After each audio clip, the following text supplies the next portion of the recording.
마드린 헤케라고 하는 교수님이 쓴 블라인드 스팟라고 하는 책이 아주 유명합니다.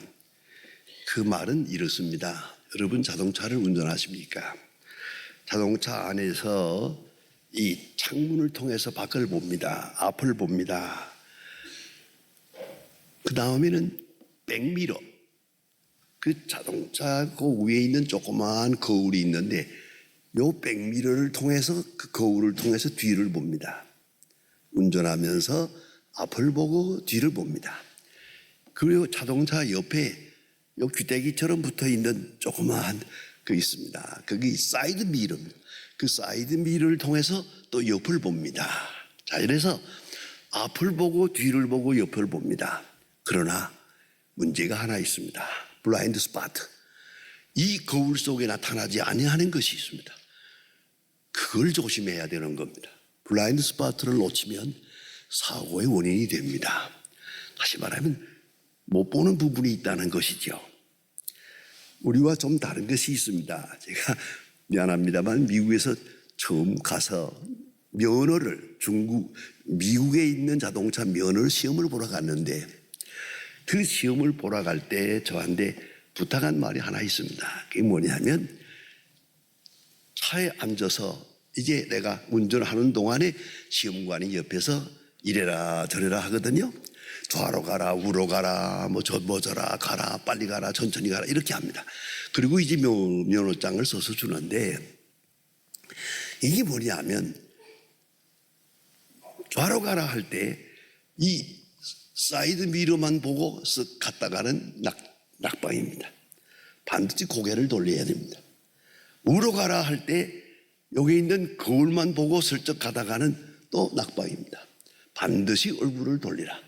반드시 얼굴을 돌리는, 그래서 블라인드 스팟, 거울이 나타나지 아니하는 부분을 보고 행동하라, 그겁니다.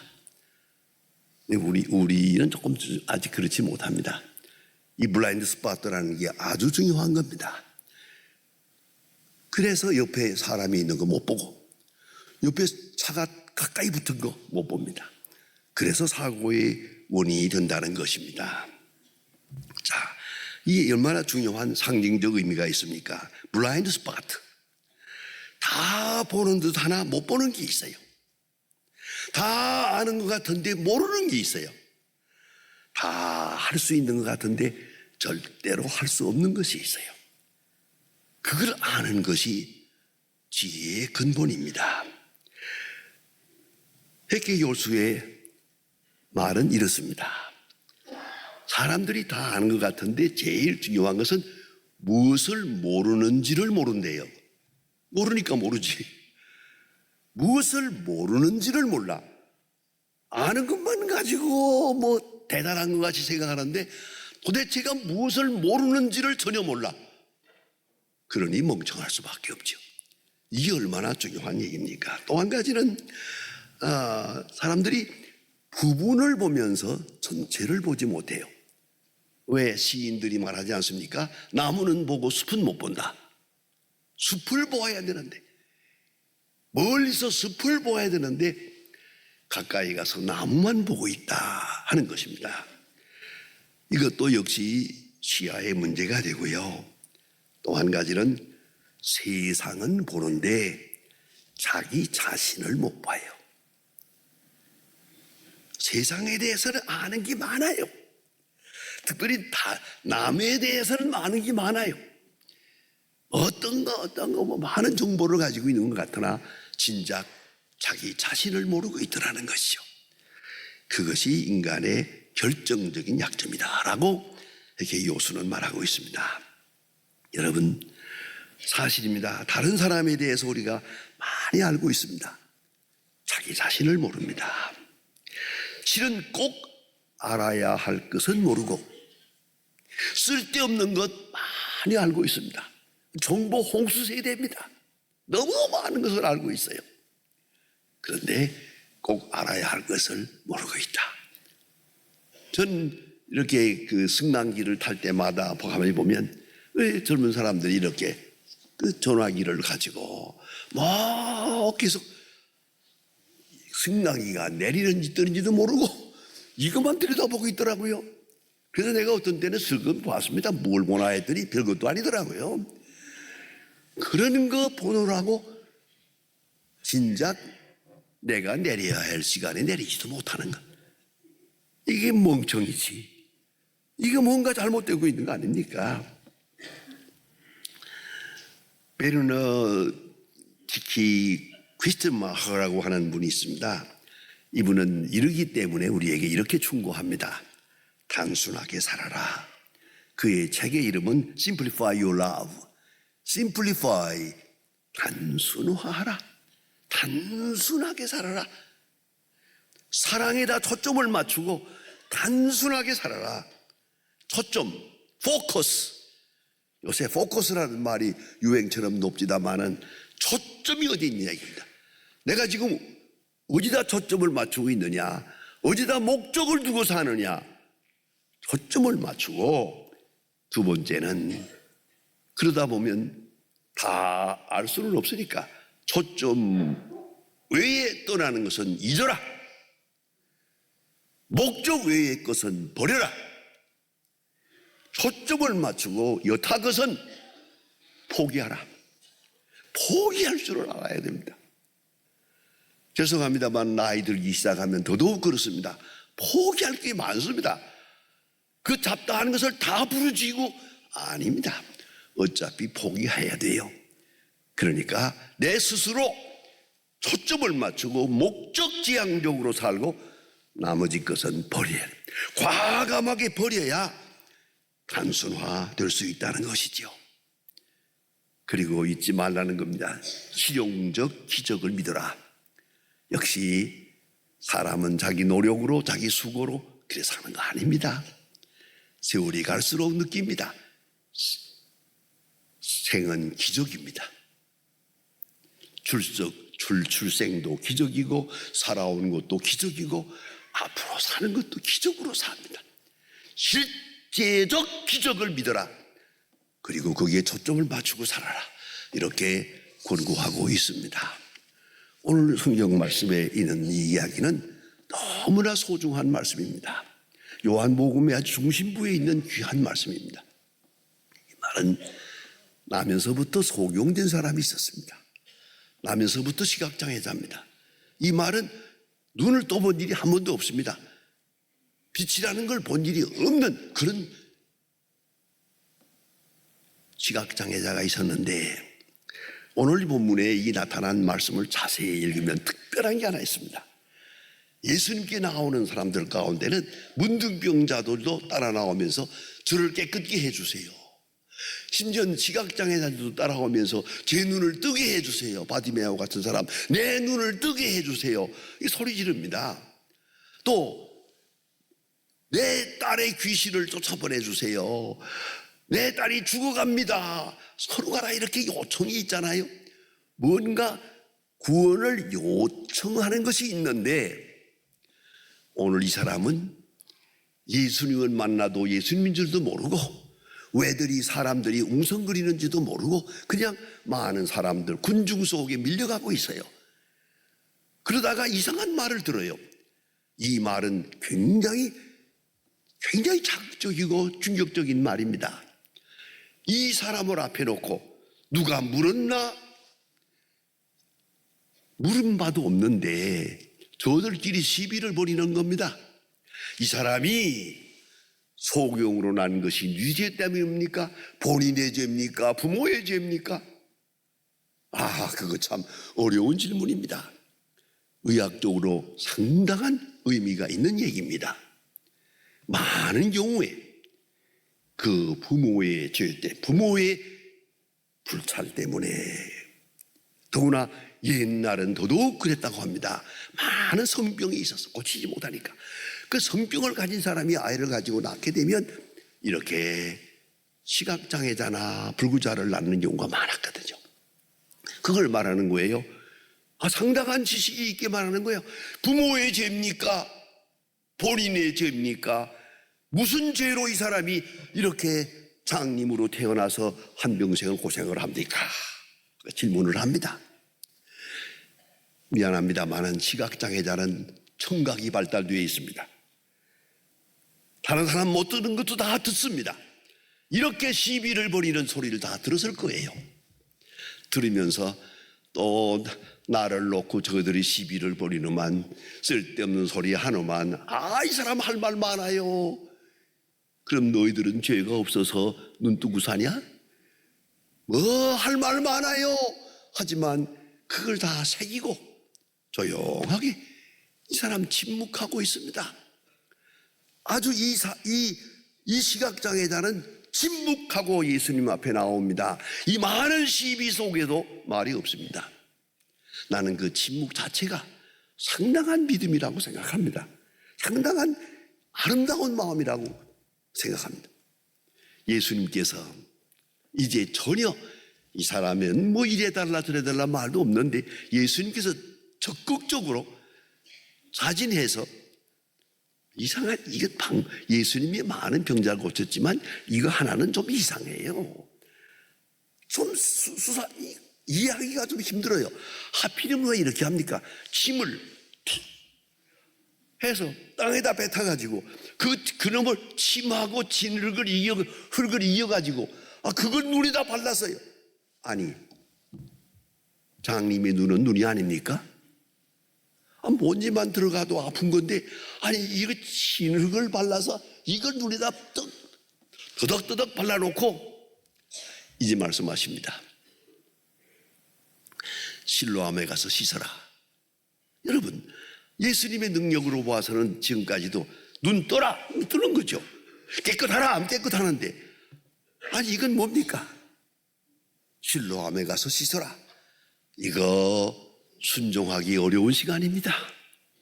정말 죄송하지만 나는 못합니다. 이거 어떻게 이걸 순종합니까? 이걸 갖다가 실로암에 가서 눈을 씻어라. 그러면 눈을 뜬다는 말도 없어요. 실로암에 가서 씻어라. 그 많은 사람들이 자기의 시각장애자 된 데 대해서, 나면서부터 소경된 데 대해서 시비를 벌였고, 이제 와서 예수님께서 또 이렇게 이상한 짓을 해서 진흙을 눈에다 바르고 가서 씻어라. 이 사람이 이 말을 듣고 온유 겸손한 마음으로 어디까지 믿었는지 모르겠어요. 그러나 집행일을 듣고 실로암까지 갑니다. 이거 하고리 길입니다.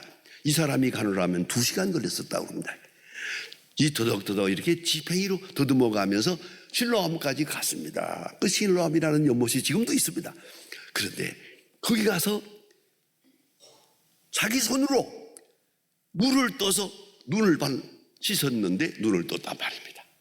이런 희한한 기적을 체험합니다. 얼마나 굉장했겠습니까? 그때 감격이. 그래가지고 이 양반이 지금 춤을 추고 많은 사람 앞에 증거를 하게 되는데, 이게 참 얼마나 좋은 일입니까? 이 좋은 일에 모든 사람이 같이 하나님을 찬양하고 그래 같이 기뻐해 주었으면 좋겠는데, 이 아름다운 일에 또 시비가 납니다. 너를 눈뜨게 한 자가 누구냐 물어보고요. 그 사람이 안식일을 범하게 한 거 보니까 그 사람은 죄인이다. 말이 많습니다. 요거 안식일을 범했다는 말이 무슨 말인지 아십니까? 시각장애자가 지팽이를 들고 다니는 건 죄가 아닙니다. 눈을 뜬 다음에 지팽이를 들고 다니면 그건 죄입니다. 먹대기를 가지고 다니는 거 안식일 범하는 겁니다. 그러니까 이 사람 전에 하던 대로 그 지팽이를 버리지 않고 가지고 다녔던가 봐요. 그러니까 멀쩡히 눈 뜬 사람이 왜 지팽이 가지고 가니? 그 안식일을 범한 거다. 이렇게 된 겁니다. 이래서 너를 이렇게 만든 사람이 누구냐? 그 사람은 죄인인 것 같다. 그 사람이 도대체 누구냐? 자꾸 이런 시비가 벌어집니다. 너무 힘들었습니다. 여기에 내 쫓은이라는 말 있죠? 그 말은 뭐냐? 출교입니다. 출교, 유대교회에서 출교가 되면은요, 그 사람을 죽여도 살인죄가 되지 않습니다. 무서운 겁니다, 출교라는 건. 그런데 이 사람을 쫓았습니다. 쫓겨났습니다. 상관없어요. 나를 너무 많은 사람들이 물어봅니다. 너를 눈뜨게 한 사람이 누구냐? 그 사람이 안식일을 범한 사람인 거 보니까 그 사람은 죄인인 것 같다. 아무 말이 많습니다. 이 사람은 딱 말합니다. 내가 아는 것 한 가지. 장님으로 있다가 눈을 뜬 것이다. 그거 한 가지만은 분명하다. 그 사람이 나를 뜨게 했다. 나는 그 사람을 믿고 싶다. 좀 더 내려가다 보면 그 말합니다. 내가 믿고 싶습니다. 그래요. 나를 눈뜨게 한 분을 확실하고, 이 사건은 내가 그분을 만나서 그분을 경배하고 그분을 믿고 싶노라. 딱 말합니다. 이거 외에는 난 모른다. 묻지 마라. 얼마나 아름다운 얘기입니까? 이건 절대 신앙입니다. 절대 은총입니다. 이런 경험을 소중히 여겨야 합니다. 여러분, 때때로 보면 우리가 기쁠 때 그냥 기뻐하면 좋겠는데 기쁠 때 슬픈 일 생각하는 사람 많아요. 뭔지 아십니까? 내가 결혼 주례하면서 보면요, 결혼 주례하는데 그 다 같이 기뻐하는 시간 아닙니까? 앞에 앉아서 우는 사람이 있어요. 그 죽은 애 생각하는 거예요. 기쁠 때는 그냥 기뻐. 슬픈 생각하는 게 아니죠.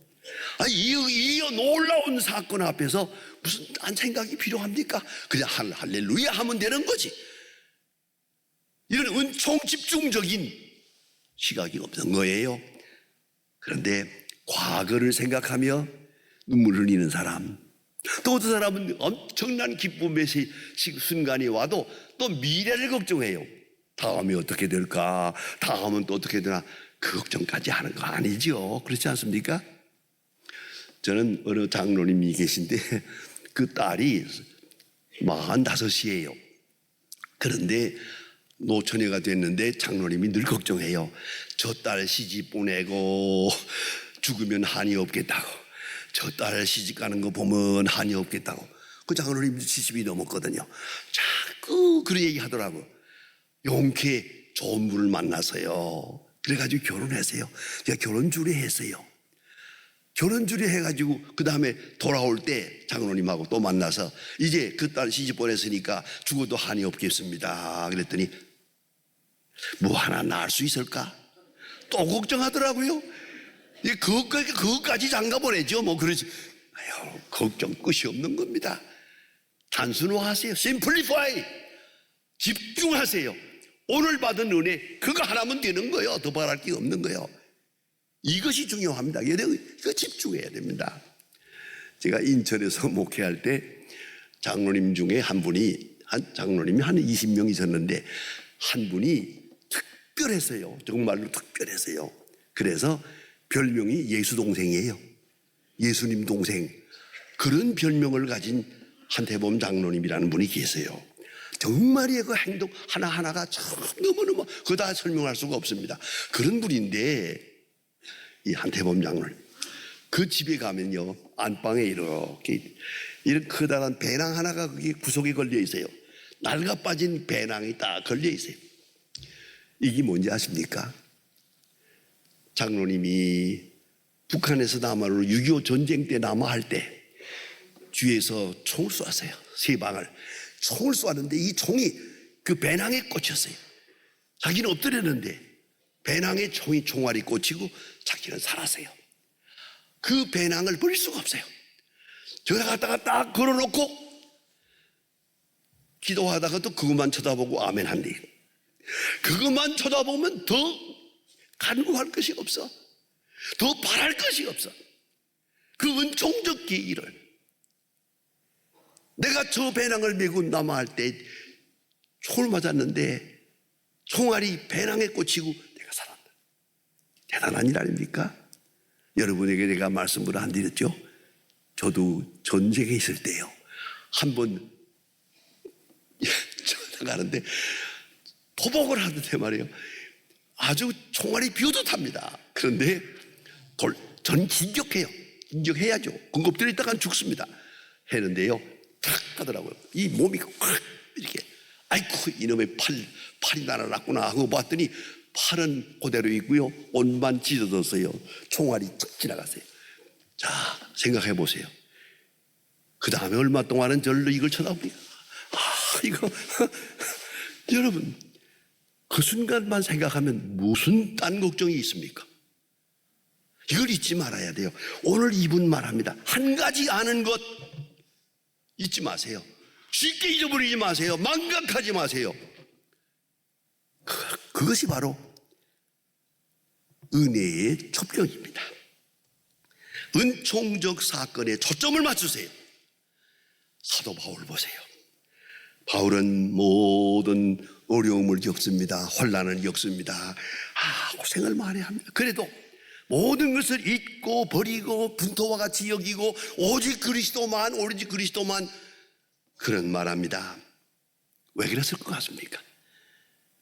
내가 예수를 핍박하며 다메섹으로 갈 때, 다메섹의 도상에 갔을 때 종호의 하늘에서 빛이 내려오면서 사울아 어찌하여 나를 핍박하느냐, 그때 그 음성을 들었어요. 그 부름 받았어요. 그때 그 순간 하나만 가지고 일생을 사는 거예요. 이제 그 다음에 어떤 고난을 당해도 원망 없어요. 불평도 없어요. 그 순간만 생각하면 예수 믿는 사람을 잡아 죽이려고 다메섹으로 가는데 예수님께서 나를 개별적으로 불렀습니다. 사울아 네가 어찌하여 나를 핍박하느냐. 그 순간 하나에다 초점을 맞추었어요. 그래서 말입니다. 사도 바울은 말합니다. 로마서 8장에서 유명한 말 아닙니까? 하나님께서 자기 아들을 우리를 위하여 내어주시니가 어찌 아들과 함께 모든 것을 은사로 주지 아니하시겠느냐. 모든 것을 은사로 주지 아니하시겠느냐. 모든 것은 은사입니다. 은혜의 선물입니다. 건강도 질병도 실패도 성공도 다 은혜의 선물입니다. 몽땅 은혜의 선물입니다. 이렇게 소화하고 산 것이 바울 생활이에요. 바울의 생애입니다. 마지막에 십자가에 그가 아주 고난을 마음에 새기면서 순교합니다. 순교까지도 하나님이 내게 주신 영광으로 은혜의 선물로 받아들이고 있는 겁니다. 성도 여러분, 우리는 넘치는 정보에 너무 마음이 혼란합니다. 다 털어버리고 이제는 초점을 맞춰야겠습니다. 우리가 분명히 하십시다. 십자가에다 초점을 맞추고 내게 주신 은혜, 특별히 내게 주신 그 어느 순간 거기다가 초점을 맞추고 그리고 다시 영원한 약속을 바라봅시다. 걱정될 거 없습니다. 이것저것 복잡할 거 없습니다. 여러분, 그저 이 큰 은혜에 늘 감사하면서 이 절대적 은혜에 집중하면 모든 문제의 해답이 거기에 있는 것입니다.